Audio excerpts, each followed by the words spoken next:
Okay, so Pseudo-Dionysius was somebody, we don't know who was writing in the name of Dionysius the Areopagite. Um, for years and years, the tradition asserted that it was Dionysius himself who wrote it, but some more recent scholarship has shown that that is not really exactly tenable, although it's fun to speculate about what that might mean if it was written by Dionysius, the true Dionysius the Areopagite, who, of course, appears in the book of Acts, um, and in the episode where Paul talks about the unknown God, um, which of course is pertinent to the Dionysian corpus, the writings associated with Pseudo-Dionysius, because, and it's really a clever literary device to put these words into the mouth of Dionysius,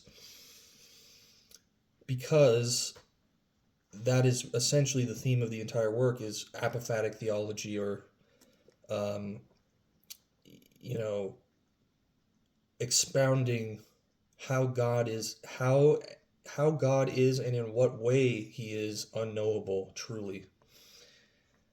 And so I'm just gonna go through some highlights here, things that I've highlighted from the book, or the divine names, which is in this book, Pseudo-Dionysius, Complete Works. So I'm just going to go through and find something interesting here. A few things interesting. So here he says, we call a halt to the activities of our minds, and to the extent that is proper, we approach the ray which transcends being. Here in a manner no words can describe, pre-existed all the goals of all knowledge, and it is of a kind that neither intelligence nor speech can lay hold of it, nor can it be contemplated, since it surpasses everything and is wholly beyond our capacity to know it. And he goes on a little bit later and says, and if all knowledge is of that which is, and is limited to the realm of the existent, then whatever transcends being must also transcend knowledge. So that's kind of profound. I mean,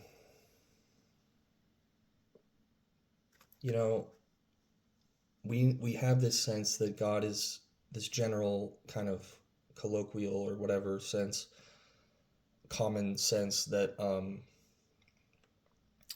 God is transcendent. And speaking of that, let me find a thing here in the book.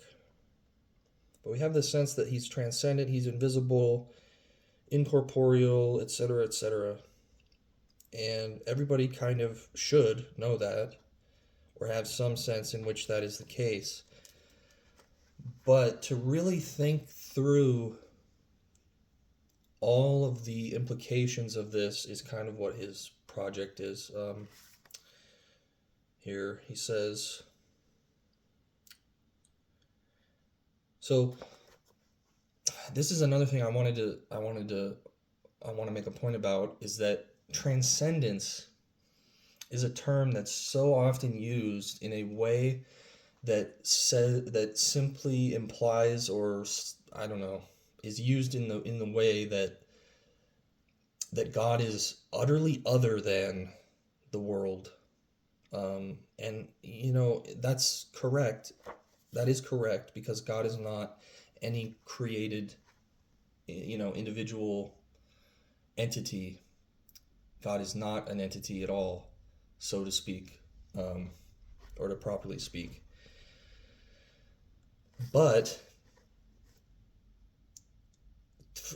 the original idea of what transcendence means is not to be utterly above the world in a way that, in my opinion, kind of approaches deism. The idea that God is so utterly removed from the world that he kind of starts up the world and he just lets it go, and it's just like running like a clock. I mean, that's kind of a separate issue, but it's kind of downstream of this idea of transcendence that removes the immanent aspect of transcendence, because the original idea of transcendence was that, well, I'll read it to you here. He is the reality beneath time and the eternity behind being. He is, okay, but hear this. He is the time within which things happen. He is being for whatever is. He is coming to be amid whatever happens. That's what I'm getting at. Going on. From him who is come eternity, essence and being, come time, genesis, and becoming. He is the being immanent in and underlying the things which are. Yeah. So God is so transcendent as to not be limited by this idea of mere otherness, or what is really an abstraction from the world, to say that God is everything that the world is not. That's kind of part of the picture, but it's not complete, because God is as in the world as he is out of it, if that makes any sense. And I'm kind of entering some murky territory here, but God's immanence, his way in which he is in the world, is part of his transcendence. We are in him, and but not in a way that we are in a physical object. God is not merely the cosmos. Okay, but he's utterly transcendent from the cosmos. But that means, what I'm saying is, that has a kind of immanent aspect. That's all I'm saying. Okay, to continue. I'm just picking random quotes here. Let's see.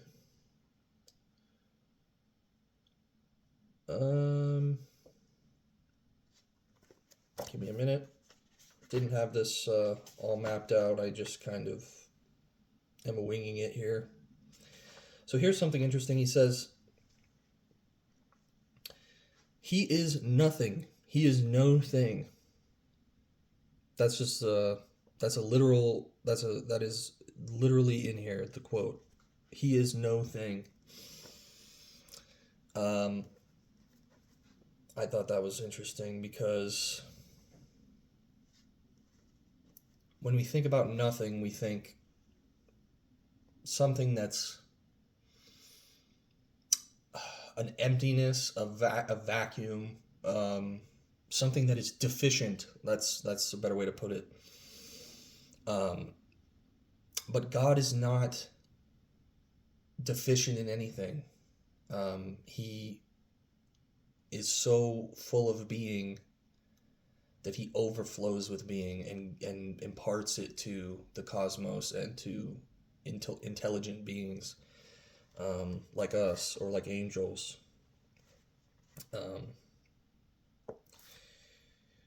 But he is not identifiable in anything. He is nothing, so to speak.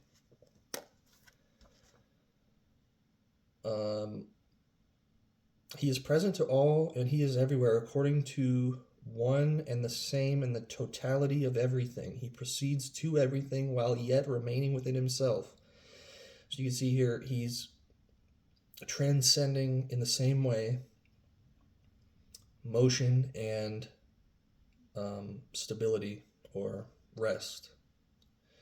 See, I anticipated myself here because he says, "He is at rest and astir. He is neither resting nor stirring, and has neither source nor middle nor end." This is just entirely profound. Um, Here we go. This is kind of what I was talking about just a minute ago. He says, "We must interpret the things of God in a way which befits God. And when we talk of God as being without mind and without perception, that is, okay, now I'm speaking now. That is when we negate from God in order to sort of increase our knowledge of God in an incremental kind of way. When we proceed to negate something from God, he says, so as for example, we say he is without mind or without perception, like he says here. Continuing, he says, "This is to be taken in the sense of what he has in superabundance and not as a defect. Hence, we attribute absence of reason to him because he is above reason." He's even, as he says here, above perfection. Um, and this is similar to so many things. A lot of people say that the author of the Pseudo-Dionysian corpus was really just a Neoplatonist, and he was trying to infiltrate Christianity or something, or at the very least preserve Neoplatonism in a Christian form. And I don't think there's anything necessarily wrong with that second statement. However, we can't, I don't think, with good reason, use that as a means or as a justification for rejecting his theology. And of course, historically, the tradition of the church has been to see the Pseudo-Dionysian corpus as a profound theological source. Christianity has always existed in relation to classical philosophy, classical culture. Even the doctrine of the Trinity it did not come out of classical philosophy, okay? Of course. But it existed in relationship with it. It dialogued with classical philosophy. I mean, Platonic philosophy, for example. All these people, all these church fathers were very educated men. They knew about philosophy, and they used that language to excuse me. They use that language in often novel ways to set the boundaries of what can be said about God, or like the Trinity, for example, or God. Like, here's one: God's impassibility, or God's simple nature, God's simplicity. That is really the simplicity of God is really something that's not stated in the Bible. It comes from classical philosophy as a starting point. And that doesn't mean we should reject it and say that God is, complex, because he's obviously not. Reason can demonstrate these things. That was a tangent, so excuse me, but let's see. Let's continue.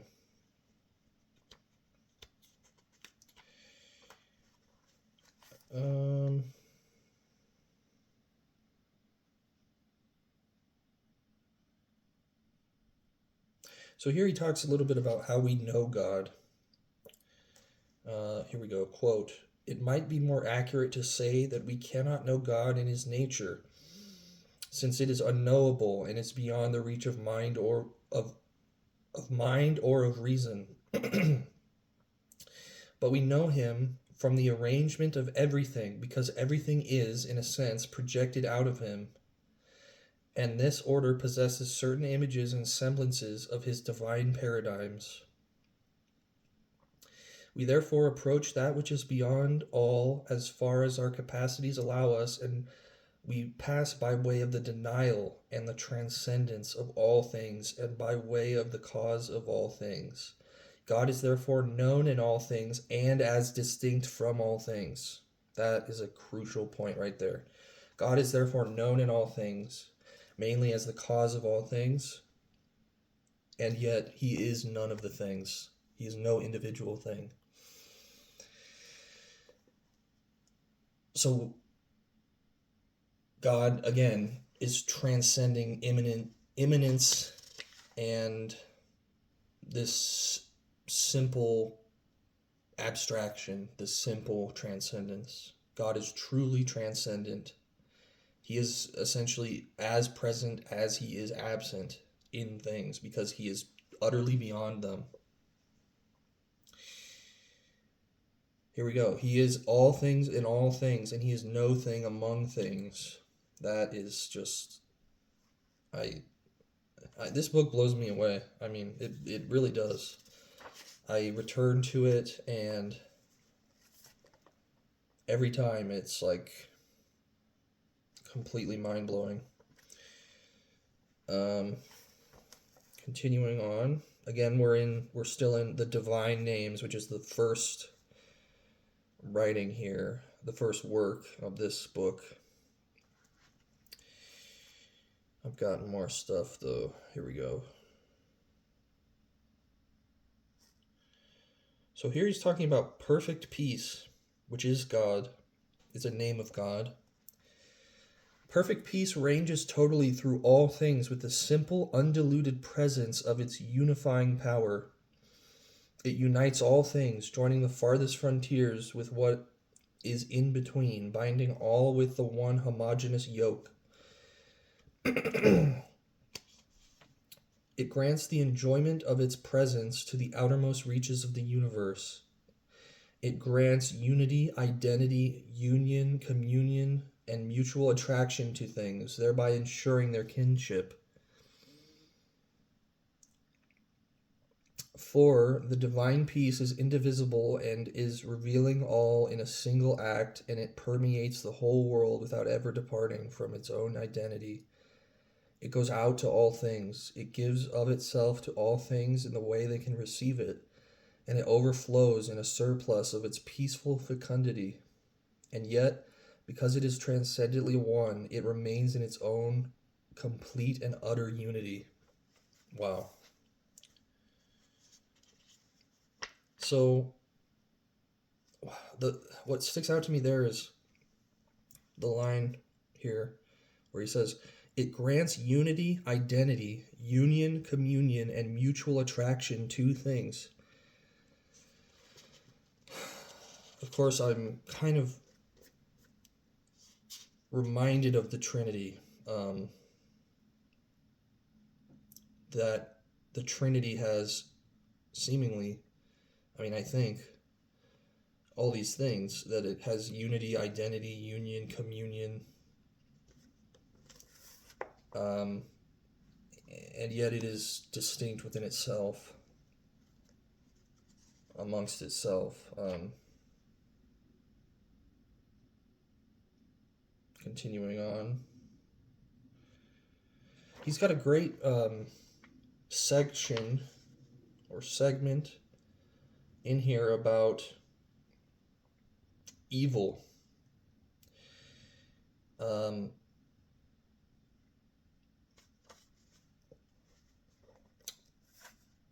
And it's all in line with the Platonic conception of evil. You know, this is very much Platonism transposed into a Christian teaching, a Christian doctrine, or theology at least, because it really didn't take much, for Platonism to become Christianity. I mean, that's really what happened. I think Nietzsche said in a disparaging way, but he was very perceptive, that Christianity is Platonism for the masses, and in a way, I mean, that's dead on. I just don't think that's a negative thing. Now, this section on evil, he says, if I can find it.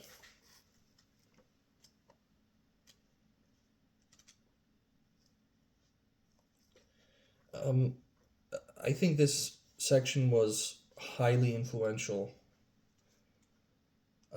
Essentially, it's that evil is not a being. It's a lack and a certain characteristic of beings. I cannot find it in here for some reason. But he says, that all things have a desire. Here we go. I don't think this is in the same section I was thinking of, but he says, for everything loves to be at peace with itself, to be at one, and never to move away or fall away from its own existence and from what it has.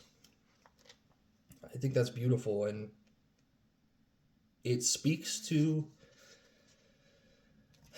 the sort of Platonic conception of what evil is, because all things have a desire, so it goes, that, like he says, to be at one, to be at unity, to be at peace with itself. And if God is peace, all things, yearn to be with God in some way. All things, here, in a better way to put it, all things yearn for the good, the ultimate good.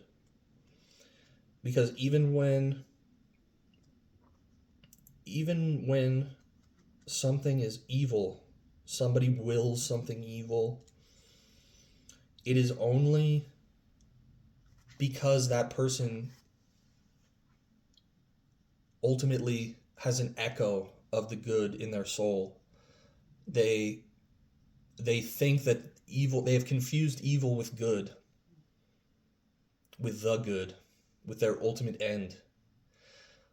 But in that very act of confusing what is evil with what is good, they're choosing the evil because they think it's the good. So in that way, it's transcendent and is the end of all things, is the good.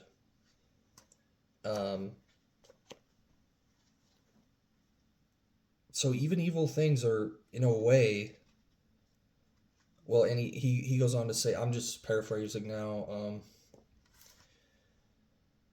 that basically even something evil participates in the good so far as it has being, to the extent that it has being. Here we go. Not even the devils are by evil, not even the devils are evil by nature, since if they were, then they would not owe their origin to the good, nor would they have a place among the things that are, and they certainly would not have fallen from goodness if they had always been essentially evil. Then there is this problem: are they totally evil with respect to themselves, or with respect to others? If the former, they are self-destructive. If the latter, in what way do they bring about the destruction, and in what is it that they destroy? Do they obliterate being, power, activity? If it is being they allegedly destroy, then first, they cannot really obliterate something in defiance of what it happens to be by nature. They can do away not with what is naturally indestructible, but what is actually capable of being destroyed. Secondly, the fact of being destroyed is not evil in every case and in all circumstances. However, no one of the things which have being can be destroyed in the domain of its being and nature. The destruction is actually some failure of its order in nature. It is a weakening of the expression of harmony and symmetry, yet it is not total weakness, for if it were total, then it would necessarily have obliterated both the actual process of destruction and the being which endured that destruction. And this in turn would be the equivalent of self-destruction. So what is here is not evil, but is itself a falling short of goodness. That which has no share at all of the good will not be found among the things which have being. That was a long one, but I think very interesting. He says later on, he says, but evil is impermanent. And if devils are always in the same condition, they cannot be evil. So that's kind of, I believe it was John of Damascus who says that the demons in hell have chosen to be against God, and so therefore there's no chance of their salvation. This is sort of the opposite and kind of implies if evil is impermanent, then it can't last forever. I guess that's kind of obvious or a stupid way to redundant way to put it, but you kind of see what I'm saying. Permanence is a property of the good, and if the devils are not permanently evil, then they are not evil by nature. So it's kind of getting into, not outright, but sort of implying some apokatastasis a little bit. Insofar as they wish for evil, they wish for what is not really there. So evil is a kind of delusion or hallucination or something. Goes on to say, matter cannot be evil, which is kind of a modification of Plotinus, I think, because I think Plotinus kind of said that evil is not equivalent with good necessarily, evil is not equivalent per se with matter, but matter is sort of the origin of evil, according to Plotinus. So this is kind of a Christian response to that, I think, because I believe it came after. I don't know all the dates and stuff of these writings, but I could go on, but I think I'll just leave it there. If you haven't read this book, I highly, highly recommend it. It's the Classics of Western Spirituality. It's got this kind of face on it. Highly recommend it. It's probably my favorite theological writing. So, if you're still watching this, thanks. I hope you found it interesting.